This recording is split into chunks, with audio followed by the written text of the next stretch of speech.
Now you guys have to promise to stay wide on me. Please don't, like... Show me what kind of shots wide. Because anything closer than that is personally offensive. And should be banned. I feel like that's a mid. Happy with a mid? Yeah, just don't go closer than that. None of this. Even like profile, sexy sort of side profile? There's no sexy side profile. No. Look, I grew up filming myself, making my own TV show in order that I would come across the way I wanted to. Yeah. And every time I go on TV, it's bad. That's why, it's not entirely the reason I don't go on TV. It's mainly because I'm not invited. But part of the reason is because I'm not in control. And I don't like the way they randomly zoom in. Yeah, and they go, we're thinking about booking you for this. And you go, well, I need to be in control of the shots. Show me what kind of shots you're imagining. Yeah. No. Yeah. Are you editing? You're editing, right? Yeah, okay. I'm not editing, but it is edited. Yeah. And swearing? Swearing's fine. What? What? Did you say no? I said fine. Oh, Fine. sorry, but you shook your head. Oh, I was just like... You went fine. Oh, fine. that's confusing, yeah. It was I'm confusing. cool. Not a problem. That was not a problem, Shane. Yeah, exactly. Thanks, Adam. Hello, this is Adam Buxton of the Adam Buxton podcast and other things. I'm going to be on the Romesh Ranganathan podcast, and I'm very excited about it. Oh, there's going to be bants and quite a lot of boring speechifying from me. It's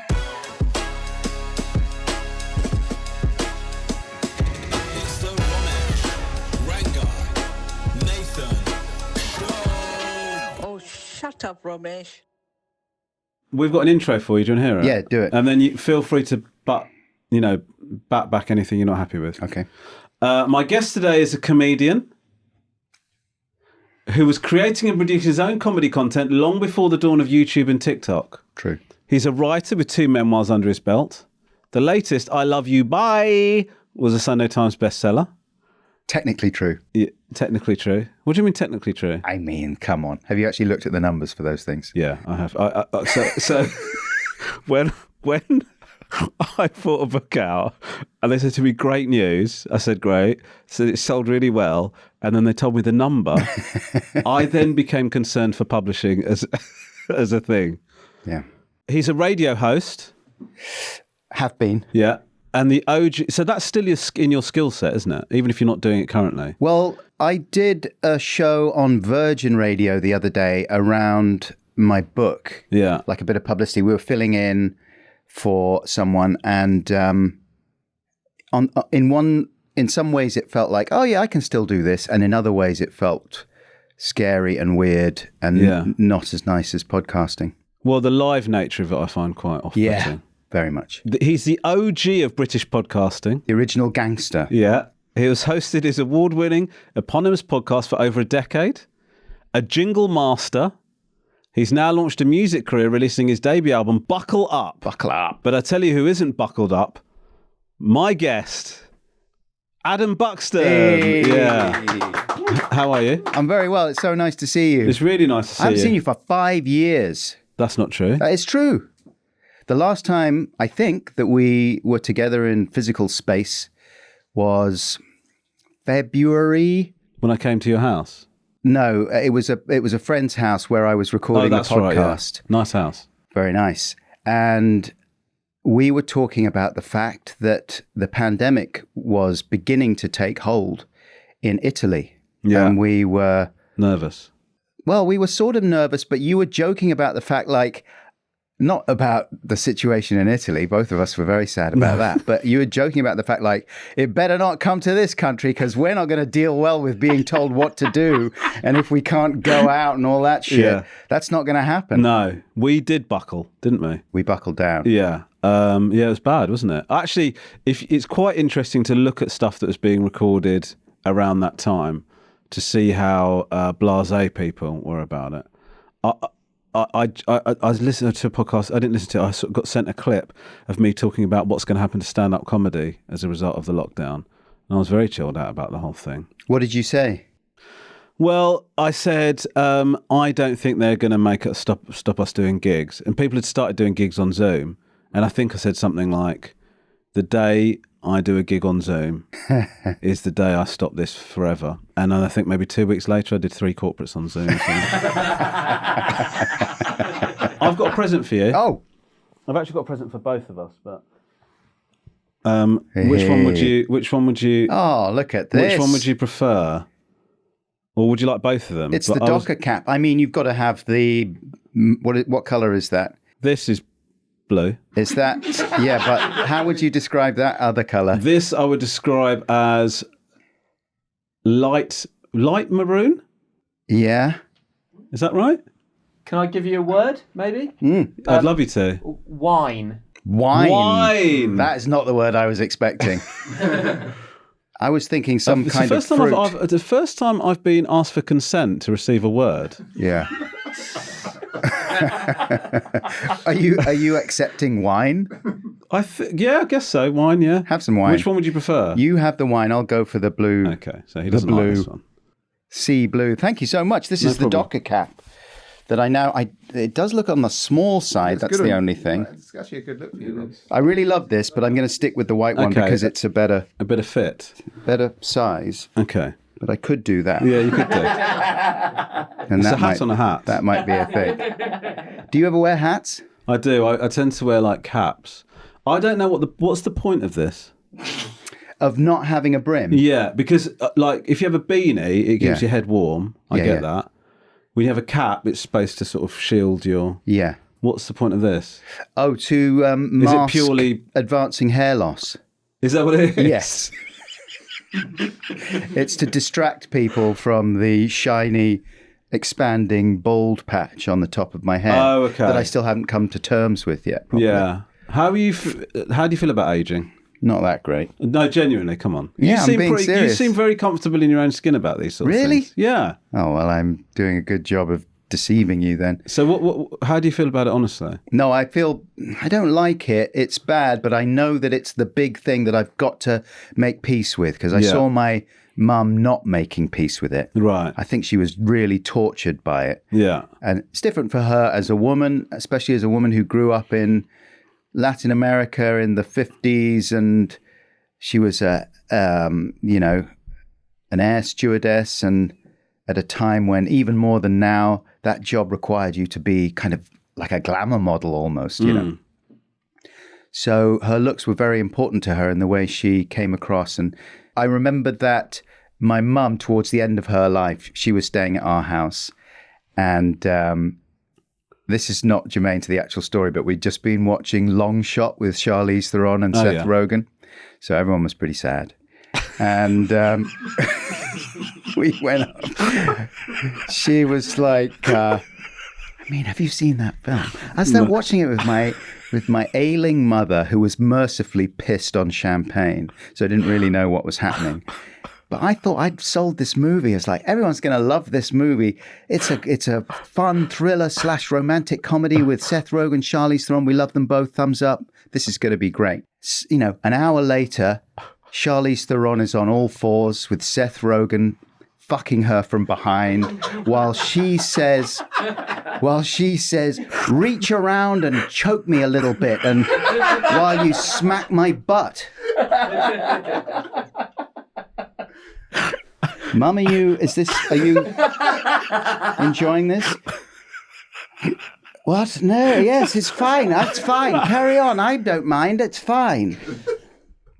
Shortly before staggering off to the kitchen to get more champagne and tripping on the rug and emptying her glass on the way back on the dog. Anyway, later that night, I'm helping her up to her room. And she's saying, I don't know what's wrong with me. And I'm like, well, you're pretty pissed. But it was because she was old, and she passed a mirror and she looked at herself in the mirror and she scowled. And she went, I hate getting old. And I was thinking, you're not getting old, Mum. You are old. But it was sad to see her at war with it, Yeah. in that way, like still upset and angry by what time was doing to her face. But I get it, man. I mean, I always felt like, I think of it as you look in the mirror and it's like you've been injured. You know what I mean? And usually when you look at an injury, it's like, oh, I've got a cut there or a bruise or whatever, and it's going to heal. But with aging, it doesn't. No. And it's still hard to kind of get your head around it. You're like, what's wrong with my face? What's happened to my face? It used to be better, didn't it? Like, when's that going to sort itself out? And the answer is never. It's going to get worse. And if you keep sort of scowling at it and getting annoyed about it, then it'll get even worse. Oh, no. Because the weird thing that I find is that if you look at a photo of yourself from many years, I mean, obviously there's obvious signs like greying, etc. Yeah. But sometimes I will look at a photo of myself from many years ago and I look at myself and I think I can't put a finger on exactly why it is I look older and worse, but I do. And then I'm trying to figure out if it's because like my face is just the attachment between my face and my skull is getting gradually kind of weaker. You know, like it's just like it's coming away. I think it is sort of slowly coming away. And I've talked about this on stage because I just thought, you know, I feel uncomfortable about this. Let me talk about it on stage. And people don't. I talk about it in such a sad way. It actually kills the room. People don't want to hear you say that. Yeah. Right. Yeah. Well, because it's sort of like. It's like you're vain and you're preoccupied and you haven't made peace is the thing. You know what I mean? It's like it's one of those things where everyone kind of wants you just to get on with it and not talk about it. And like, come on, mate, we're all in the same boat. But then the problem is, by the way, I think you're a very beautiful man. And I think you're a very beautiful man. Thank you so much. But I also don't think that you have begun to get into the phase yet physically where you're deteriorating. To me, you're looking better and better. But anyway.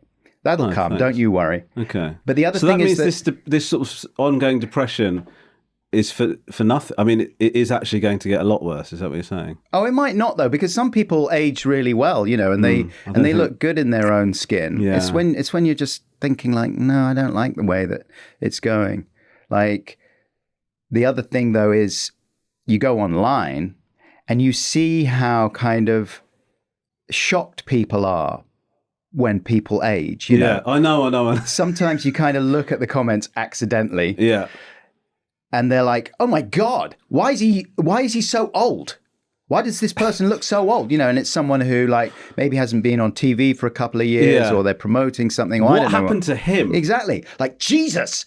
But that's the other thing is that sometimes people do go like you can kind of tick along fairly comfortably and people are seeing you fairly regularly and they're adjusting to the way that you're changing physically. Yeah. But then if you bugger off for a couple of years and then if you have a bad couple of years, you know, I mean. Hit it hard. If you hit it hard or stressful stuff happens to you, you know, then it really does change the way you look. And then you come back after that period and you're like, where? Yeah, there's top 10 lists, aren't there? You will not believe how shit this person looks now. That's right. How so-and-so looks now will make you particularly sad. And then you look and you go, yeah, they've been away for 10 years. Oh, yes. They look 10 years older than they did before. Yes, that's the effect of time having passed. That's the way time works. I'm not sure if you're familiar with time. Well, thank you for coming on. Two things I want to say. First of all, we attempt on an annual basis to become friends, don't we? Yeah. Well, I think we are friends. We are friends. We're just friends who don't see each other. Yeah. Like, I consider you a friend, but every now and again we go, let's do it. Let's do some of the things that actual friends do. Yeah, and we haven't managed it yet. And why is that? Geography, it doesn't help. Yeah. And just you get busy, don't you? Busyness. Yeah. You know, it's difficult. How busy are you? Well, this year, very busy because I'm doing unusually high rates of content plops. So, memoir number 2. Yeah, very loose motion. And album. Yeah. And then, as well as that, the podcast rumbles on. So the podcast takes up most of my time. Yeah. But then those other things are also making me busier this year than I normally would be. And I'm trying to play music from the album with a band, which I've never done before. Yeah. And then, you know, you go and you try and promote the book and do some live shows. So yeah, unusually busy. And I'm looking forward to things slowing down a bit more. So then what happens what I find is when I'm unusually busy is that when you do have like some time at home, you think I should soak up family time, do you know what I mean? And then it becomes very difficult to do anything else, doesn't it? Exactly. If you see like your close friends more than twice a year, I think you're smashing it. Yeah, I agree. And sometimes actually, I did actually talk about this in my last show, but sometimes when you do meet up with them as infrequently as that, there's a lot of pressure on that meeting. Yeah. There have been times, and I'm not going to name any names, but there have been times when I'm with friends and I think, actually, this might be the last time we do this. This isn't as good as I remembered. Yeah. But it's not their fault. It's just, Also, you have to relax a little bit and just let friendship take its course. Absolutely. You kind of drift in and out of each other's orbits, I think. Yeah. And don't get too upset and uptight about it and start sending passive-aggressive texts. No. A friend of mine, he got a text from someone once, having not been in touch for a little while, but not for any reason, just, busy stuff we've been talking about. And the text just said, "Have I become a burden to you?"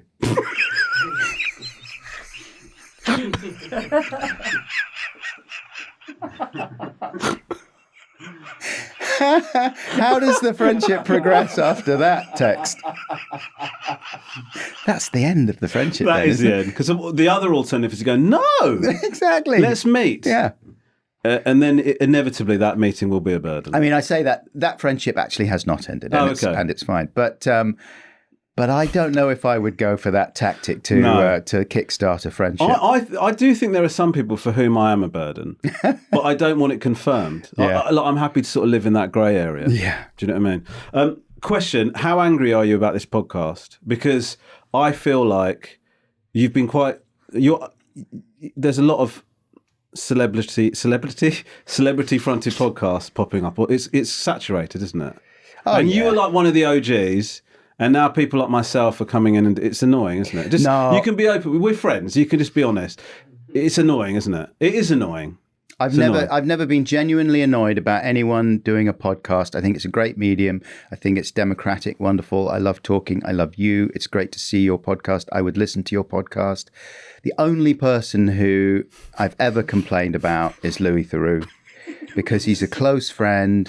I love him. I love what he does, but I don't want him to do a podcast because it's directly impinging upon my listenership, I think, because we are similar in a lot of ways, but he does it better in some ways. Now, I don't think he does it the same. I think I'm better at other things. I agree. But he just, numbers wise, he's definitely in a stronger position. And that means that he can attract guests that I probably couldn't get. And usually that's not a problem because he tends to go for slightly different people. Yeah. But every now and again, there will be someone I would really like to speak to. And if it's a choice between my podcast and his, they're probably going to go on his. You know what I mean? Just because the numbers dictate it. How bothered are you by the numbers? Well, I mean, generally not that much. I don't check analytics or anything like that unless I'm asked to do so, which happens every now and again. But I strongly resent all that. I really hate it. And I think it's corrosive, certainly for me. I appreciate that for some people it's useful and it's a useful metric for gauging how the thing is going and what they need to work on, and that's the way they see the project. But for me, that's not how I see it. I feel like I want to spend all my time trying to make the actual podcast as good as possible, doing stupid ads and doing the jingles and kind of crafting the universe of the podcast as much as I can. So I'll spend loads of time on that. And any other time like promoting it or checking the numbers or worrying about like which guest is going to get bigger numbers than the other guest and all that kind of stuff just takes time away from the main thing. Like when you, we were talking about this, so we're talking about Stephen Bartlett, right? Mm-hmm. And I don't know if you've watched any of his I have done. And have you watched him talking about how he does the podcast? Because he talks about, CO2 levels in the room and they monitor that. And is that true? Yeah, he said that because apparently after a certain level, your cognitive abilities. I think the CO2 might be high in here. Actually. I couldn't even say that. But your cognitive levels, abilities drop, They look at like the apparently somebody changed the air freshener in the room and it's better, and the office applauded. Like they go like super scientific, right? And they he have says- little bullshit filters in the walls, and they yeah, and then they're like beta test clips and stuff like that. Like they really go in, super scientific, which is Moneyball. yeah, which is one way of doing it. But one of the things, because you're not on social media either, right? No. At all. So I feel like as soon as you start worrying about numbers, and like the team will not be happy to hear me say this, but as soon as you start worrying about numbers and feedback, I think it's like a pollutant. I think as soon as you start doing something that isn't led by what you actually want to do, I think it's problem. I actually think it's a problem. So it's like this. I think it's like a real walking this line between what you think, what people want should be pretty low down on your list of priorities, right? Yeah. It's what you want to do. I think so. And That's then why let they're things fall invested how- in you in the first place. Yeah. And they may have, that's not to say you're not interested in how they feel, or Yeah. if they get in touch and they have criticism or whatever, fine, you engage with that. But it's not the governing factor. As soon as that relationship with the audience began, I remember in the 90s, I remember it starting on TV, when shows started saying, what do you think? Tell us what you think. And when technology started making feedback easier and more immediate, and texting and all that kind of thing, when that started, I just remember thinking, this is the cart before the horse, surely. Like, why? Who gives a fuck what people think that they want to see at that moment? You're like, for some shows that's more valuable than others, right? Yeah. If it's kind of a consumer affairs type show. But for an entertainment show or that sort of thing, I don't see the point. It's like, well, why do it that way? They come to you because they're interested in what you want to do. So you do what you want to do, and if they don't like it, they can go elsewhere. Did you watch Severance? Yeah. So I really loved Severance, but if at some point during Severance they said, what would you like to see happening here? Yeah. The show would become so much shitter because I don't know. Yeah. Like I know that I'm enjoying it, and like there's part of you that thinks, could I come up with it? But I don't know what the fuck I'm doing. You want to be told. The whole point is you want the personality to lead you and bring you into their world and be your guide. Yeah. It's like when you go and see a stand-up. You are being governed by how they handle the audience, right? And if you can smell fear as an audience, if you feel like they don't really know what they're doing and they're kind of going, does the audience like this? I don't know. Then you sort of check out subconsciously. I've said it on stage that I think this is getting away from me. Yeah. I've done that a few times. Yeah. Or like just gone, I think this is going shit and I don't have the proper material to do I've this. done that too. But it's a way of trying to, it's a kind of desperate measure to try and connect with the audience, isn't it? But it's usually not a good idea. No, it's really bad. I think comics fall into the trap of, and I've done it a lot, where I'll go, this is behind the curtain. I think this is going terribly. Yeah. And they go, oh, thanks for letting us know. We also can confirm your suspicions were correct. Yeah. This is going shit, and now we feel free to express that. Yeah. It's horrendous. But so you're not against this podcast? No, I'm up for it. The only thing I'm against is being filmed. Yeah, I really don't like it, and I really don't think that podcasts need to be filmed. I appreciate it's the way it's going, though. I know, but that's a numbers That's thing. what John told me. Yeah, John. He said to me, "That's the way it's going." He's right. His exact words were, "Do you want to be left behind before you've even started?" There you go. You know. Well, my answer to that would be, yep. I do want to be left behind because it's another concession to the numbers. You know, Right. you film it so that you can maximize the reach. You can have it on more platforms. You can connect with a bigger and bigger audience. Yeah, fine, connect with a bigger and bigger audience, but it changes what you're actually doing. If you're talking about podcasting, to me, the thing I like about podcasting is the aural experience, listening to it and being in a non-visual world. And I just think it's more absorbing, and it's a different thing. This is a TV show, what we're doing. Yeah. It's not a podcast. It's a video podcast. How about that? Yeah. It's worse for it, isn't it? No, it's just a different thing. Yeah, but it's worse. It's slightly creatively. I've just want this. Can you just say? It's not worse. Pardon? I mean, it's not worse. It's not worse. It's just well, like it's just for different. example, you've interrupted there. Yeah. I would say that's slightly worse. Okay. That's not. But you wouldn't have done that. You wouldn't have done that if it was just audio, would you? Yeah, but not on a TV show. Okay, right. So, okay, Do we see a shot of you? no, it's good, isn't it? That's very frustrating. As a viewer, that would make me very. that annoy you? That would make me very angry. Could we not just cut into just your press shot? You need the gang. Every time. Not one of every us time, speaks. but I think at the beginning of every episode because there hasn't been an episode when you haven't spoken, I don't think. So like every time, like at the very You top. said you wanted like a little community atmosphere in here. Yeah, but I don't see you inviting Will and John to say anything. They say a lot. He sang. I think we He sang should. with Paloma Faith. He did a duet. Upon on being forced camera? to. Well, he wasn't on He camera. wasn't on but he's camera, I fine. think we should see them. You know, they're sitting there. He's got underwear on. Yeah. The other guy. He's not. No, he's playing with himself. Yeah. People should be able He to started see doing that that. before we started recording. It's like the 70s in here. Yeah, it's a vibe.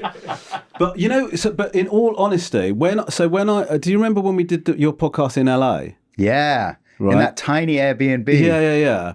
And I remember that was like, I think I was doing Hip Hop Saved My Life at that time. 2017. 2017, yeah. It was 2017. Yeah. 2016, 2017. And I was doing Hip Hop Saved My Life at that time. In fact, you came on Hip Hop Saved My Life. Yes. You did. And Did a Kenny Everett rap or something like that. yeah, and then but you also, it was so funny. I remember we were talking about Joey Badass, the rapper, and you found his name so ridiculous. You started talking about Martin Naughty Man.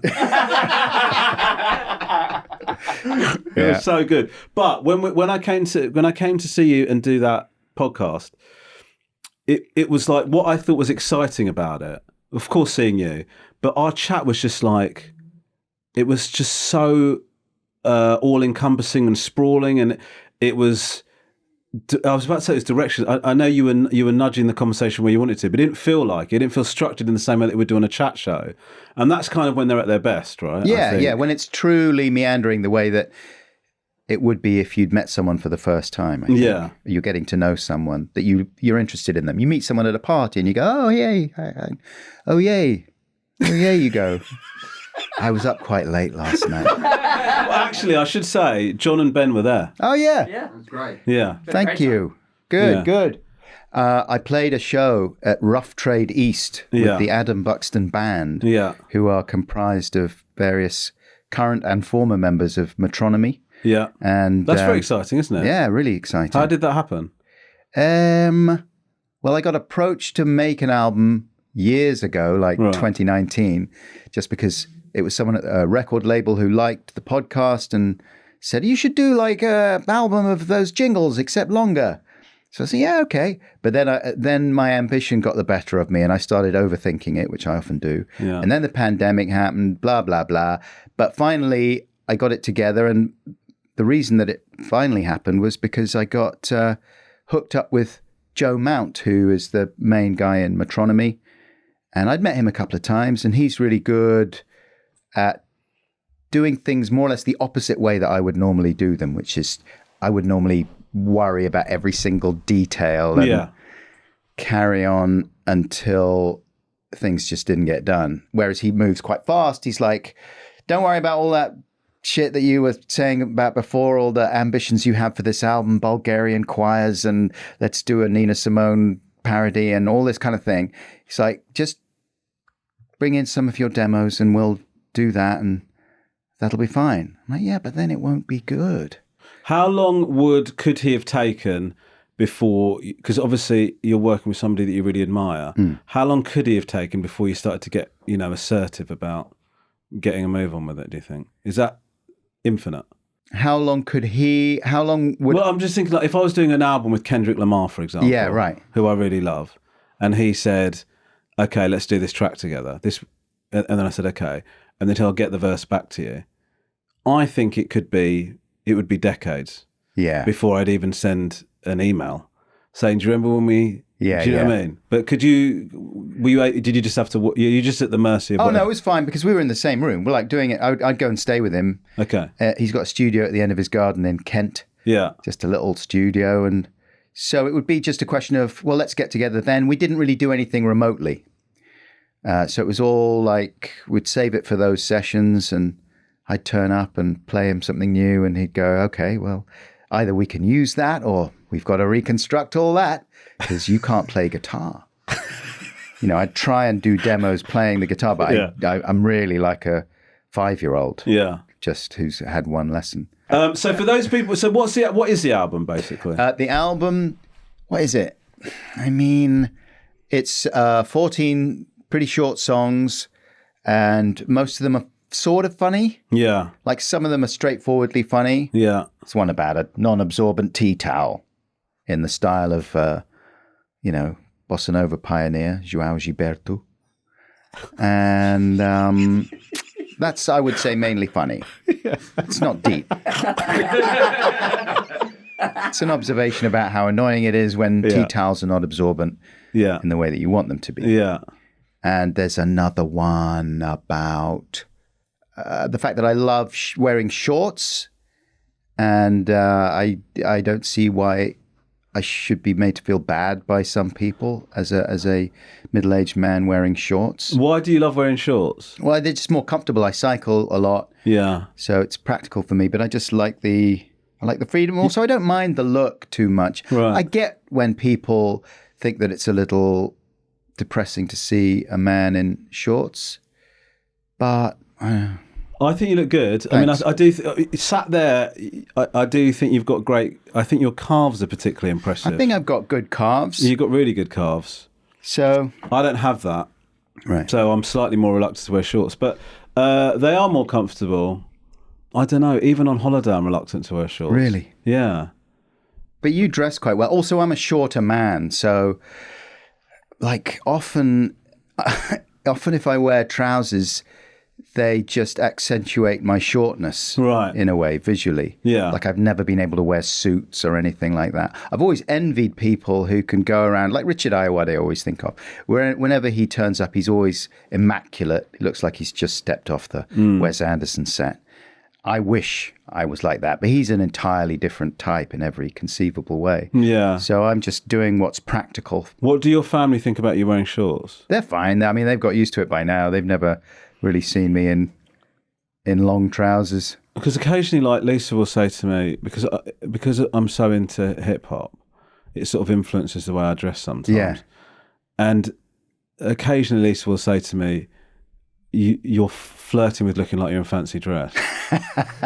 Like, what kind of things are you wearing? Like, I don't know. A like VW badge on a chain. I mean, I did that years ago, but I wouldn't attempt that now. But like, say for example, I'm really into like varsity jackets and like sort of a big pair of trainers or whatever. Right.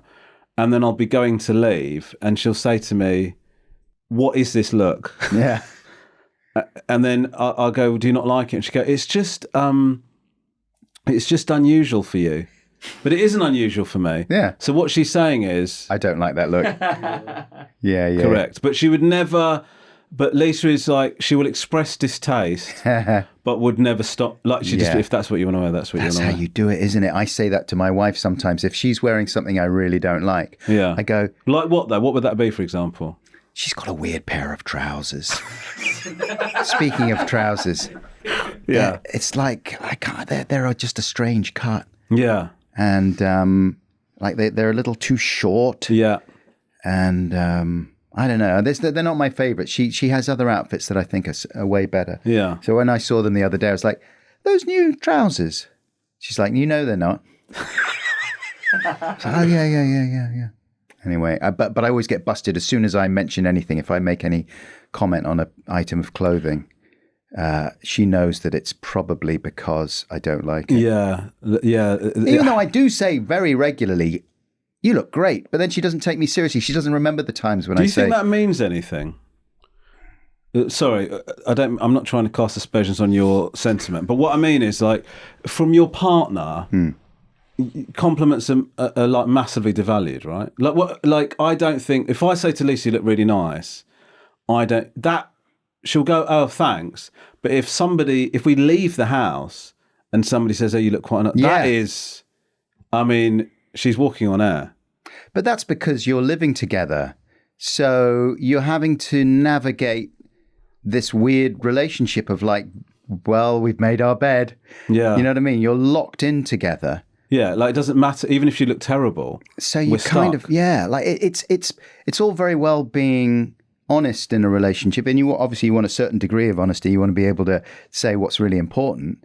But from day to day, you don't.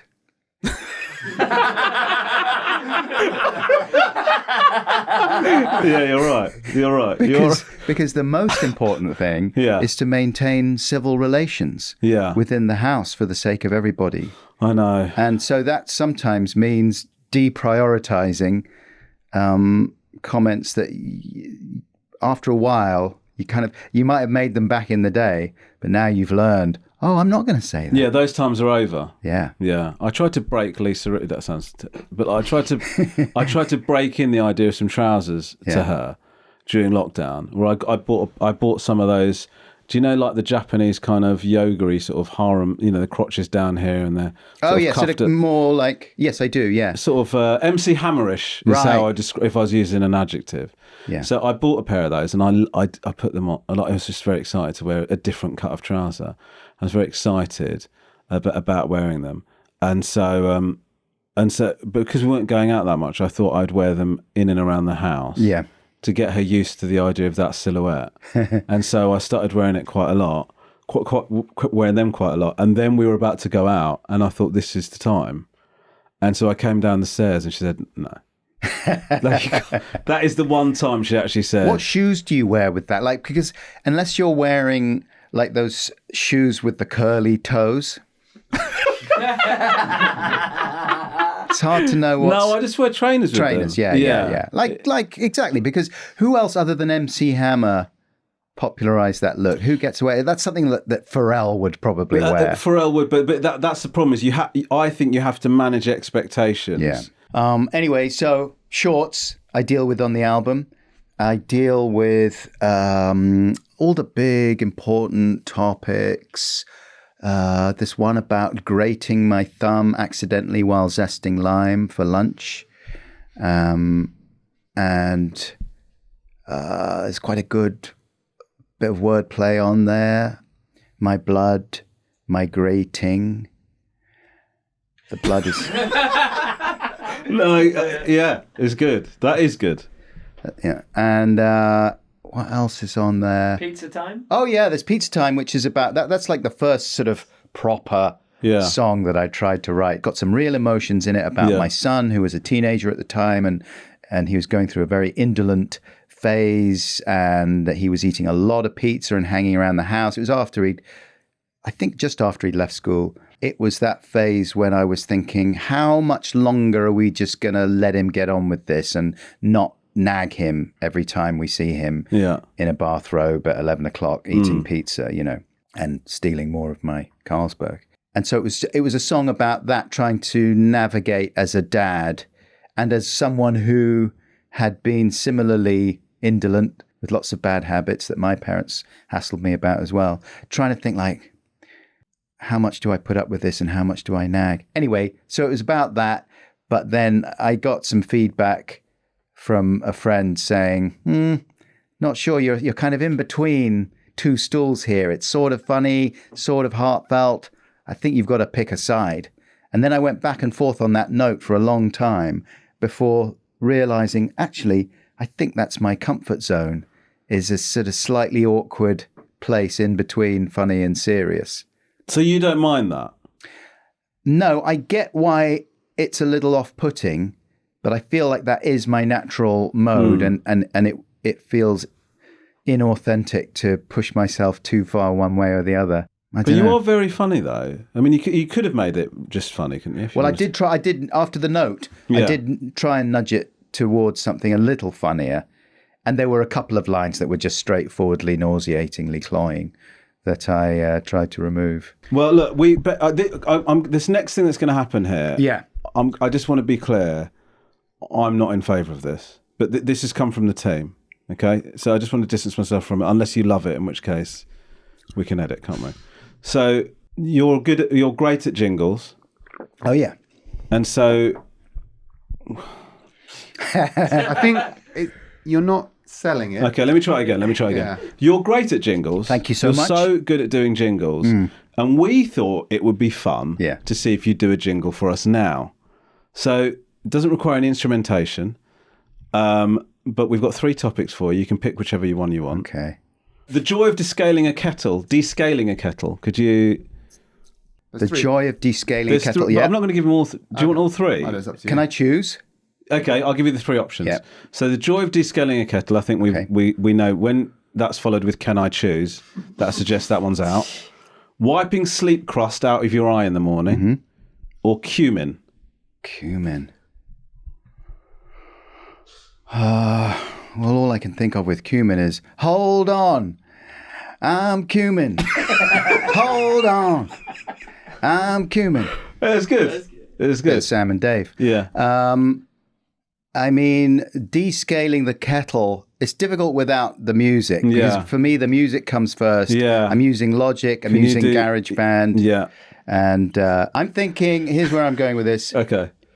Because we've got a genuine hard water problem up where we live. I think it's good to channel something real. Yeah. So, oh my God, the problem with the hard water makes me think that I really, really ought to get descaling, but I'm failing. There's still bits are flying in the kettle. Do you know what? You snatched victory from the jaws of defeat there. I thought that was going to be an absolute shit show.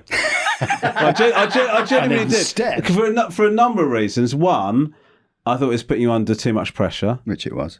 Yeah, it was, see? But you didn't help that. That's the point. No, but I'm just saying, people don't want He's to... being sensitive. Yeah. He knows what I'm like. He's reaching out a Well, a somebody's hand. agreed to... He's had a late night, right? Yeah. He's done a show. He's come here to do the thing, and then you go perform. I mean, to be Do this To thing. be fair, it could be worse. There's all sorts of other ways you could have put me on the spot that would be worse. Yeah. that's- Actually, although I think you are going to do that later on, and maybe I'll go into a long, boring speech about it. Oh, what is it that you think we're going to... What is it? Your viral moments. I know how this show works. Okay, good. Let's save it for later. We'll put a pin in it. On your own website, you said that your career can be divided into 2 parts, right? Blimey, did I? Yeah. Research. Stuff you've done with Joe Cornish and stuff you've done without. Yeah, that's true. How do you see those 2 phases or 2 parts of your career? The funny phase and the less funny phase. No, I mean, if you're talking about me occupying, or if I'm talking about me occupying a space somewhere between funny and sincere, that part began after I did stuff with Joe. Yeah, that is what I mean. Yeah. And when I did stuff with Joe, I think we were much more focused on trying to be funny. Yeah. And not trying to be kind of cloyingly sincere or deal with anything particularly emotionally resonant. Yeah. There were little bits here and there, and I always felt like I was putting clues in some of the stuff we did on the Adam and Joe show as to how I was genuinely feeling every now and again. Yeah. But on the whole, we were just being solidly stupid. Yeah. And then that changed when we stopped doing stuff together, when he went off and started making movies, which was 2011, I think. Attack the Block came out, his first feature. And that really meant that he was, from that point on, so busy that we couldn't practically do stuff together anymore. Yeah. And that was sad for me because we were doing things on Six Music on the radio, and that was the happiest that I'd been in my relationship, my professional relationship with him. Yeah. I felt like, here we are. This is what we should have been doing for ages. This is really fun. I love doing the TV show, our kind of homemade Adam and Joe show thing. But Channel 4 reached a point, after we did 4 series, like, that was a lot. Yeah. But they sort of said, okay, you've done that now. Grow up, Yeah. get a shiny floor show, get behind some desks, do some proper TV. And we were never able to make that transition, you know. And we did try. It's not as if we went, Did you fuck want to? you, we're Would not you have gonna do wanted that. to make that? I mean, it was like half fuck you, we're not going to do that, because it was genuinely everything that we never wanted to Yeah. do. We wanted to take the piss out of all that. But on the other hand, we were insecure and we didn't want to just not have careers anymore suddenly. Yeah. So we really did try, and we did lots of weird shows, going off to Tokyo and doing a kind of pop culture show there, Adam and Joe Go Tokyo, which was fun. I don't know. That was another one. I remember reading a review of that back when I used to read reviews. And this was 2003. So like over 20 years ago.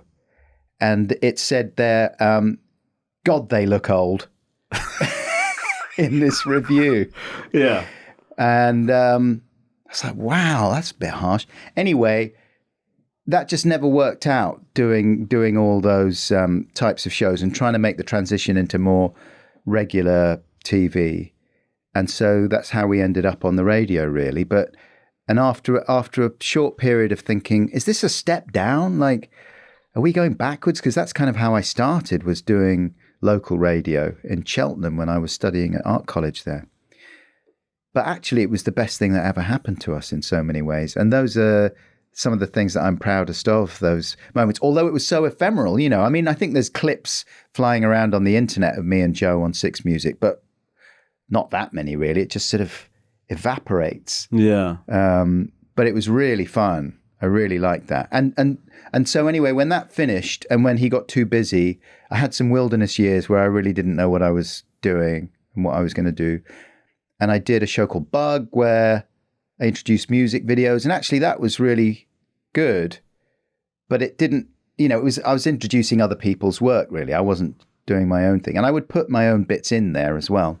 But it was only when I started doing the podcast, my own podcast in 2015, that it felt possible to be silly and have stupid elements, but also actually talk about real things and genuine feelings and hang-ups and things like that. Does it feel quite good? Because on the podcast, you're really funny and you're being really funny, and the bits that you create for it are really, really funny. There must be something nice about that, right? The podcast is a real insight into it's you, unadulterated Adam Buxton, and the response has been amazing. Does that feel quite good? Yeah. Cool. Feels really good. Yeah. And I really like all the people I meet. Every time I do a live thing and I meet people afterwards, it feels great because they're so kind and warm, and, you know, it makes me feel really good about it. But it's quite heavily managed, the whole thing. I mean, it's a very finessed version of me. Yeah. So I edit, you know, it's heavily edited, and it's not like Mark Maron was someone who I was certainly impressed by, and was one of the people that I listened to that made me think, oh yeah, this is a good medium. Podcast thing, you know, you can have a real conversation where it's as much about the host as it is the guest. It's a proper back and forth. So that was good. But someone like him, he's much more fearless and confessional than I think I ever would be, really. Right. Is there a lot of stuff you just keep back from? Well, there's a lot of stuff that gets taken out. My editor, Seamus, has a fairly good sense of, that's not doing you any favors. So that can come out, as well as for the guests. Yeah. You know, I want both people to be feel protected. Yeah. But sometimes you get the feeling that on some shows, people aren't that well protected because they know, like, ooh, this is spicy. Yeah. We'll definitely keep that in because that's going to go viral and that's going to get people talking and that'll cause a stir, and some people will go, yay, well done for saying that. And other people will get angry about that. And actually, I kind of had to realize that that's not what this show is, not what my show is, really. It's much more kind of about trying to get on and trying to be friendly and sort of protect people from being thrust into a space where they're going to be misunderstood. You know what I mean? Because that's one of the big dangers of the social media world, is that you can be quite easily misinterpreted and misunderstood, and people will, you know, have a fairly bad faith interpretation of what you're about. Is that why you're not on it at all? Oh yeah, I think so. I mean, for lots of reasons, mainly time. You know, It's mainly like, that's just another job. Yeah, I Being mean, I on can't, there. you must have so. I mean, it's so. You're just on it all the time. It's insane. Yeah. It's really bad. It's Well, I mean, I appreciate that it's useful for people in all kinds of ways, but I was getting nothing really good out of Yeah. it personally. well, I believe we've got a question from my mum. Oh yeah, Yes. You've not met my mum, have you? not in real life, no. Okay, here we go. Let's have a listen. Hi, Adam. I'm Rom's mom. I hope you're having nice time with my son. He's learned so much from you and your show. It's a bit of a tricky question, but I don't mind asking you. Do you prefer your friend Louis or Joe? Okay. Okay? Thank you so much. Have a good time. Ah, thank Okay. you. What's your mum's name again? Shanthi. Shanti. Thank you so much, Shanti. Did the person recording that put the gun away at the end of that?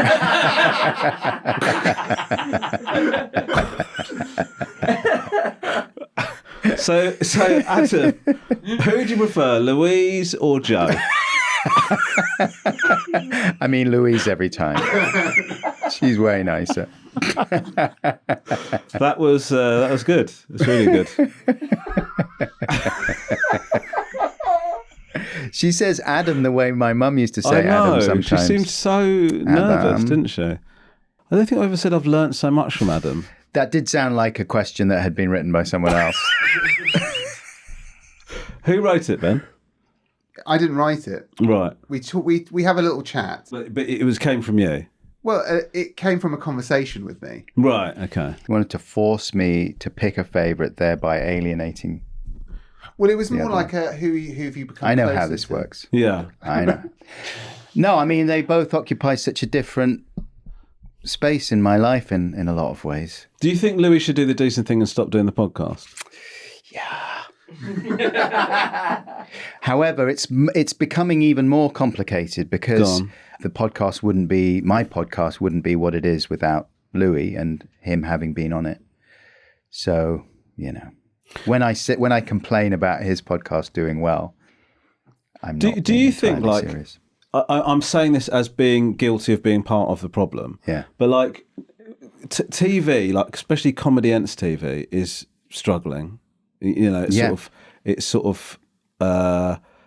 it feels like it might be cyclical, but it might be on its way out in terms of like, the whole load of panel shows that we used to have and all that kind of stuff. That's all gone now, isn't it? There's like 2. And then podcasts are like getting really, really massive, and there's video podcasts and stuff like that. Do you think, like, do you have an opinion or a take on where it's going to go? Because like, there's a lot of this, isn't there, of 2 people with microphones chatting. Yeah.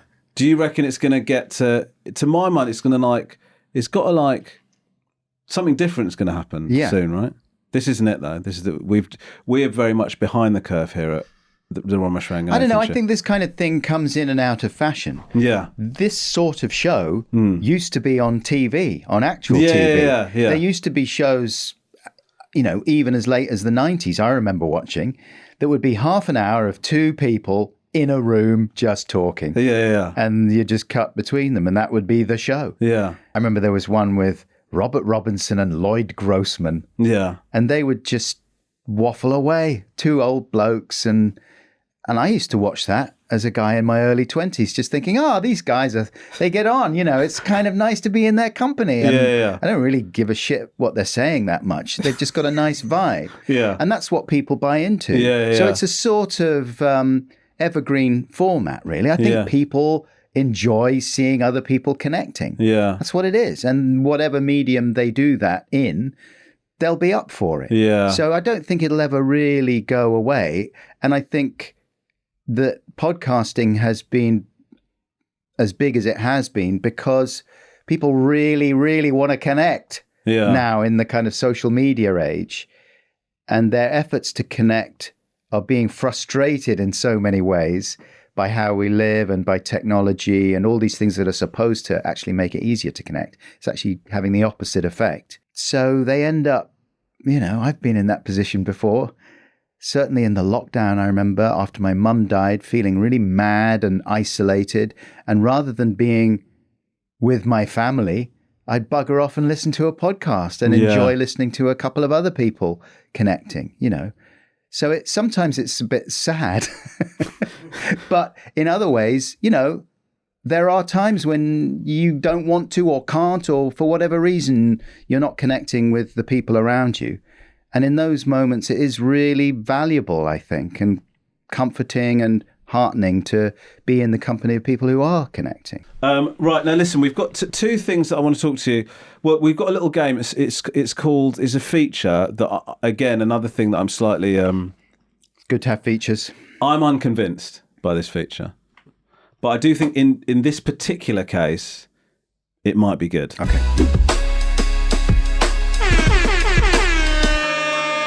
It's Misquoted.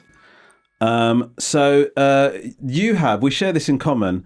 You found an AI-generated biography of yourself. Yes. Of yourself. Yeah. You found a biography of yourself. I found a couple out there. It took me a while to... Bloody everywhere, these bloody AI generated. They stick them on Amazon, point and click. It's in bloody letterbox. Sometimes It's ludicrous. It's 36 hours later. And it's hard to understand who and why is generating them, who and why is. I don't understand what there's an appetite for it. I don't understand where the revenue's going. But needless to say, they exist.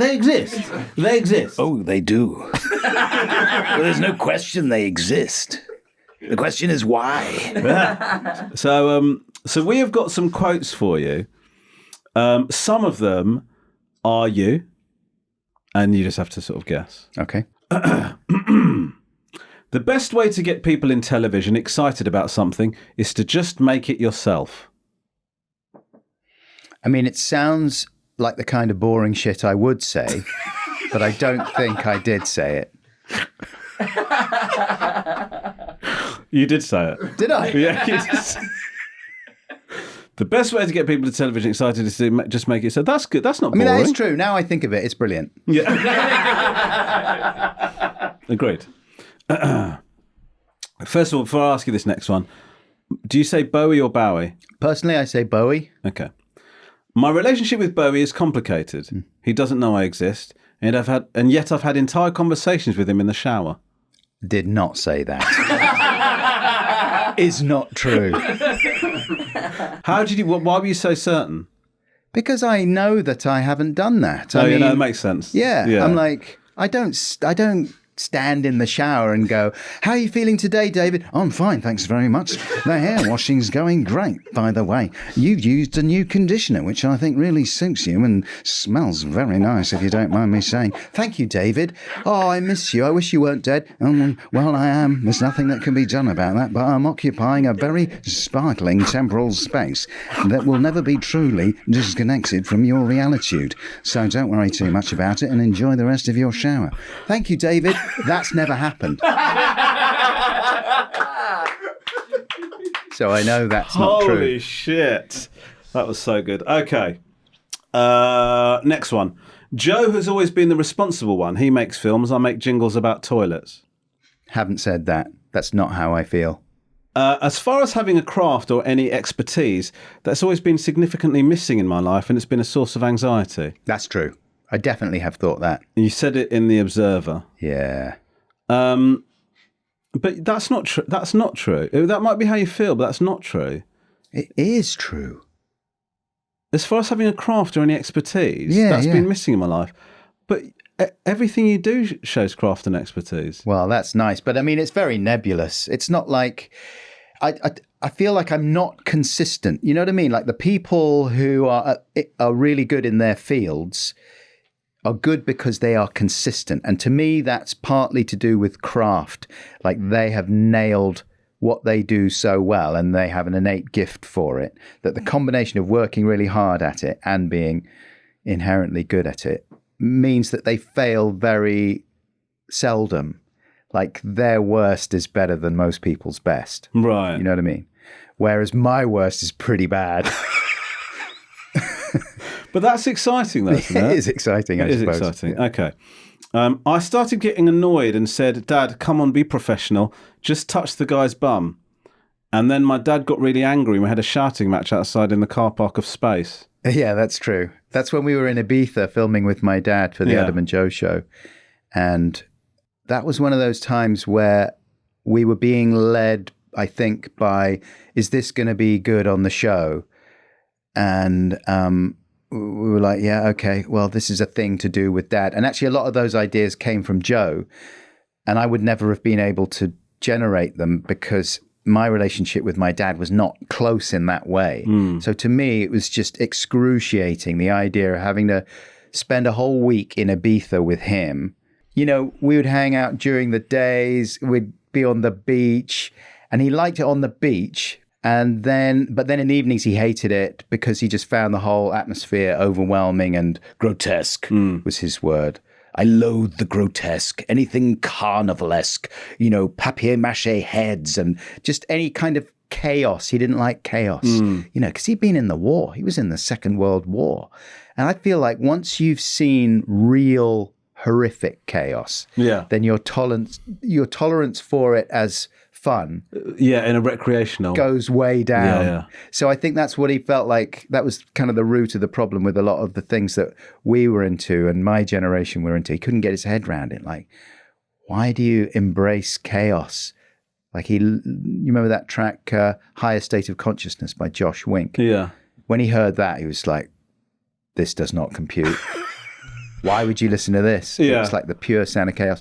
Anyway, we took him to a club. We took him to Space, and it was it's pretty hard techno, dark, and there was a greased up guy on a podium grooving around with very few clothes on, and we just thought it would be like, well, Joe said, get your dad to touch the guy's bum. I've talked to the guy; he's fine with it.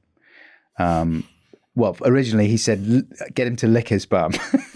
It's like, you get him to lick his bum. I'm not going to ask my dad to lick that guy's bum.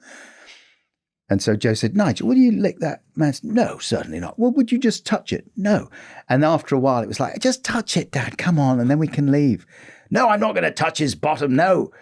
And and then I accused him of being unprofessional in the car park because he wouldn't touch the guy's bum. And then it kicked off, and he got very angry, which is fair enough. I mean, I am actually I get it from his point of view. Oh man, actually. totally. He was in his 70s. Yeah. You know, it's a big ask. I mean, I'm only 56, and I find it exhausting and stressful to do any kind of filming, which doesn't happen very often these days.